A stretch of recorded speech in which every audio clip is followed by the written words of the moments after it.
नमस्कार, स्वागत है आपका प्रोफेशनल एस्ट्रोलॉजी पर। मैं यशराज तिवारी आज आप सभी के सम्मुख उपस्थित हुआ हूं मार्च 2025 के मासिक राशिफल को लेकर।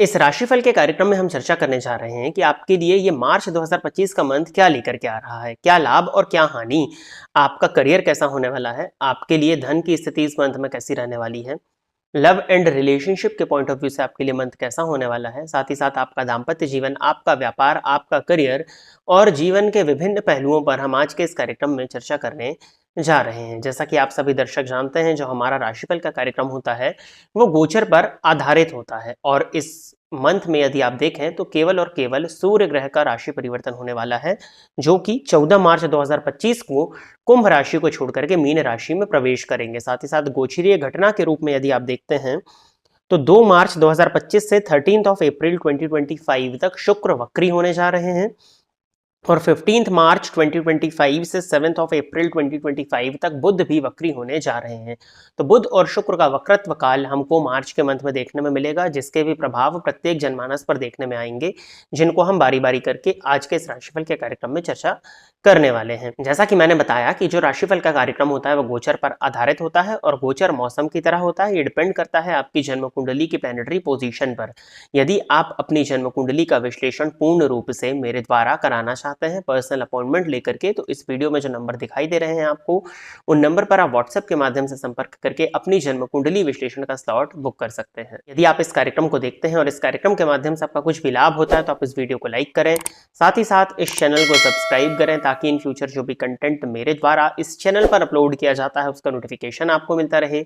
यदि इस कार्यक्रम के माध्यम से आपका कुछ भी लाभ होता है तो आप इस वीडियो को ज्यादा से ज्यादा लोगों के साथ में शेयर करें ताकि और भी लोगों का लाभ और उसका माध्यम आप सभी दर्शक बने। अब हम चर्चा प्रारंभ करते हैं राशियों के क्रम में 11वीं राशि अर्थात कुंभ राशि के जातकों के लिए मार्च 2025 का ये मंथ क्या लेकर के आ रहा है। कुंभ राशि के जातकों के लिए राशिपति शनि बनते हैं और ये इन्हीं की राशि पर संचरण कर रहे हैं और इस मंथ के एंड में 29 मार्च को शनि राशि परिवर्तन करके द्वितीय भाव में संचरण करना प्रारंभ कर देंगे, जिसको कि आपकी जो शनि की 7.5 की मध्य ढैया थी वो अंतिम ढैया में कन्वर्ट हो जाएगी। हालांकि इस राशिफल के कार्यक्रम में मैंने शनि के गोचर के विषय में चर्चा नहीं की है, तो वो हम आने वाले मंथ में करेंगे और शनि का राशि परिवर्तन प्रभाव भी मैं पृथक रूप से आप सभी के सम्मुख लेकर के उपस्थित होने का प्रयत्न करूंगा। सबसे पहले तो आप सूर्य के गोचर से इस राशिफल के कार्यक्रम को समझने का प्रयत्न करें। सूर्य इस मंथ के फर्स्ट हाफ में 14 मार्च तक आपके लिए आप ही की राशि पर संचरण कर रहे हैं। सूर्य का सप्तमपति होकर के राशि पर संचरण करना आपके लिए कुछ मामलों में तो श्रेष्ठ है, बट कुछ मामलों में थोड़ा सा नुकसान भी देखने में मिलेगा, क्योंकि सूर्य के साथ में शनि की युति बन रही है। सप्तमपति का जाकर के लग्न में बैठना ही जीवन साथी के साथ में अच्छे समय के बीतने को प्रदर्शित करता है, परंतु सूर्य और शनि की युति हो जाने की वजह से कहीं ना कहीं आपके और आपके जीवन साथी के बीच में कुछ हद तक मतभेद या ईगो क्लैशेस देखने में आपको इस मंथ में मिल सकते हैं। ये मंथ के फर्स्ट हाफ में ये चीजें होंगी। सूर्य का प्रभाव आपकी जब राशि पर होगा, जब आपके लग्न पर ही सूर्य संचरण करेंगे, तो कहीं ना कहीं आपके अहंकार में वृद्धि देखने में मिलेगी, आपके आत्मविश्वास में भी वृद्धि होगी, बट वो आत्मविश्वास लोगों को कहीं ना कहीं अहंकार के रूप में प्रदर्शित हो सकता है। आपको अपनी वाणी पर नियंत्रण लगा करके रखना चाहिए। सर में दर्द की शिकायत आप इस मंथ में महसूस कर सकते हैं। बाल झड़ने की शिकायत आपको इस मंथ में हो सकती है। कुछ हद तक हेल्थ से परेशानियां आपको इस मंथ में देखने में मिल सकती हैं, जैसे कि हड्डी में जोड़ों में दर्द की शिकायत का होना और पिता के स्वास्थ्य में भी परेशानियां हो सकती हैं। पिता के स्वास्थ्य की परेशानी की वजह से आपको इस मंथ में परेशान होना पड़ सकता है। साथ ही साथ आपको अपने जीवन साथी की भावनाओं का सम्मान करने का प्रयत्न इस मंथ में करना चाहिए और जीवन साथी के साथ में एक अच्छे ही समय को आप बिताने का प्रयत्न यदि इस समय पर करते हैं और बहुत ज़्यादा अपने अहंकार को अपनी मैरिड लाइफ में इन्वॉल्व नहीं करते हैं, तो ये समय आपके लिए फिर ओवरऑल एवरेज हो जाएगा। 14 मार्च के बाद में सूर्य राशि परिवर्तन करके द्वितीय भाव में संचरण करना प्रारंभ कर देंगे, तो द्वितीय भाव में सूर्य के होने के चलते आपको आपके व्यापार के माध्यम से धन का लाभ देखने में मिलेगा और व्यापार में आपको ग्रोथ देखने में मिलेगी। फाइनेंशियल ग्रोथ आपको आपके बिजनेस में देखने में मिलने वाली है, परंतु कहीं ना कहीं सूर्य और राहु की युति का प्रभाव भी मिलेगा, जिसके चलते आपके जीवन साथी के स्वास्थ्य में परेशानियां उत्पन्न हो सकती हैं और आपकी वाणी की कड़वाहट या आपकी झुंझलाहट की वजह से आपके जीवन साथी को कष्ट पहुंच सकता है। तो इस बात का भी आपको ध्यान देना है, यानी कि कुंभ राशि के जातकों को पूरे ही मंथ में मीन्स मार्च के मंथ में अपनी मैरिड लाइफ पर ध्यान देने की जरूरत होगी। द्वितीय भाव में सूर्य के होने के चलते पैतृक संपत्ति को लेकर के यदि किसी तरह का विवाद चला आ रहा था, तो उस विवाद में आपका विजय होना इस मंथ में प्रदर्शित हो रहा है और धन को लेकर के यदि किसी तरह की आपकी चिंता थी तो वो चिंता कुछ हद तक कम हो जाए, इस बात की पॉसिबिलिटी आपके लिए बनती है। बाकी ओवरऑल द्वितीय भाव में सूर्य का गोचर आपके लिए मिला जुला रहने वाला है। भौतिक पॉइंट ऑफ व्यू से ठीक है, आर्थिक पॉइंट ऑफ व्यू से ठीक है, बट रिश्तों के पॉइंट ऑफ व्यू से इसको बहुत अच्छा नहीं कहा जाएगा। मुंह में छाले इत्यादि होने की शिकायत, मुखजन्य रोग भी आपको इस मंथ में देखने में मिल सकते हैं।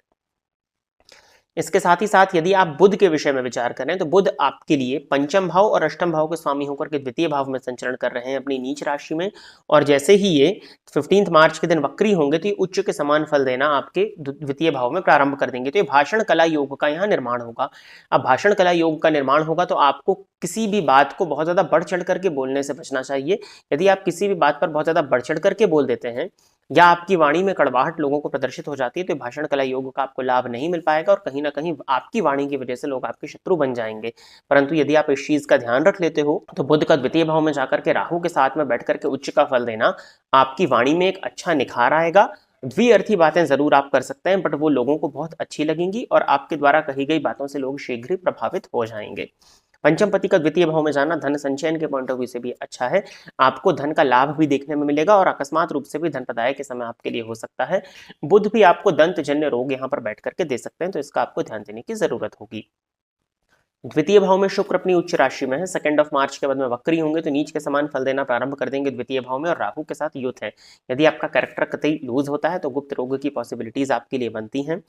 साथ ही साथ शुक्र और राहु की युति होने की वजह से यदि आप ऑलरेडी डायबिटिक थे, आपका शुगर लेवल्स यदि बॉर्डर लाइन पर रहता है तो आपको अपने शुगर इनटेक पर नियंत्रण लगा करके रखने की जरूरत होगी। लव एंड रिलेशनशिप में भी किसी तरह की गलतफहमियां उत्पन्न हो सकती हैं, तो आपको अपने कैरेक्टर पर नियंत्रण लगा करके रखना होगा। साथ ही साथ अपने प्रेमी की भावनाओं का सम्मान करना होगा, और यदि लव लाइफ में किसी तरह की दिक्कत आती है तो बातचीत के माध्यम से उसको सुलझाने का प्रयत्न आपको इस मंथ में करने की आवश्यकता होगी। जीवन साथी के स्वास्थ्य में परेशानियां तो मैंने आपको बताई, बट कुछ हद तक ये भी परेशानी हो सकती है कि यदि आप एक्स्ट्रा मैरिटल अफेयर्स में इन्वॉल्व हैं तो आपका वो रिलेशनशिप आपकी वाइफ की पकड़ में आ सकता है, तो आपको थोड़ा सावधान इस मंथ में अपने कैरेक्टर को लेकर के होना होगा। द्वितीय भाव में शुक्र होने के चलते ज्योतिष इत्यादि में, तंत्र मंत्र इत्यादि में भी आपकी रुचि इस मंथ में मैं बढ़ते हुए देख रहा हूँ, जिसमें कहीं कोई परेशानी नहीं है। बट हाँ, आपको अंधविश्वास से बचने का प्रयत्न इस मंथ में करना चाहिए, नहीं तो अंधविश्वास में फंस के आप अपने संचित धन का नुकसान भी कर सकते हैं, क्योंकि नीच के समान शुक्र यहाँ पर बैठ करके फल देंगे, वो भी राहु के साथ में। गुरु की दृष्टि अष्टम भाव पर है तो तंत्र मंत्र ज्योतिष में यदि आपकी रुचि बनती भी है तो उसको सीखने की तरफ आप एक कदम आगे बढ़ा सकते हैं। बाकी मंगल की उपस्थिति पंचम भाव में है, किसी भी तरह के गलतफहमी को अपनी लव एंड रिलेशनशिप में उत्पन्न होने से बचाने का प्रयत्न आपको करना होगा। आप जितना ज्यादा अपने नॉलेज को इस मंथ में एनहेंस करेंगे उतनी ही आपके करियर में ग्रोथ होगी, उतने ही आपके धन में ग्रोथ होगी और उतने ही आपके मान सम्मान और यश की वृद्धि आपको देखने में मिलने वाली है। संतान के माध्यम से भी यश की वृद्धि आपको इस मंथ में देखने में मिलने वाली है। इस बात की पॉसिबिलिटीज आपकी गोचर कुंडली साफ प्रदर्शित कर रही है। लंबे समय से किसी तरह की यात्रा में जाना चाह रहे थे और यदि आपकी यात्रा नहीं हो पा रही थी, परिवार के साथ में यात्रा करना चाह रहे थे, तो ये मंथ यात्राओं की उपलब्धियों को लेकर के आपके लिए आ रहा है। व्यापारिक पॉइंट ऑफ व्यू से समय अच्छा होगा और धन आगमन के पॉइंट ऑफ व्यू से भी समय आपके लिए अच्छा है। भूमि भवन या वाहन को लेकर के कोई मसला चला आ रहा था या फिर पैतृक संपत्ति का कोई विवाद था तो वो इस मंथ में सॉल्व होने की पूरी पॉसिबिलिटीज बनती हैं।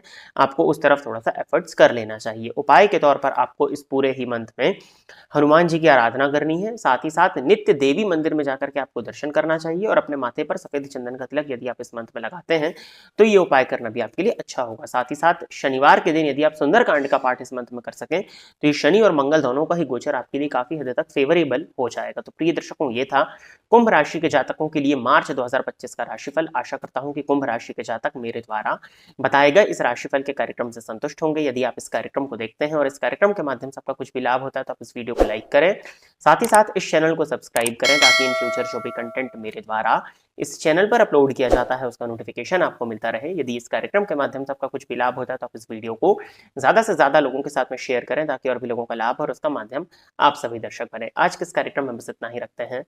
नमस्कार।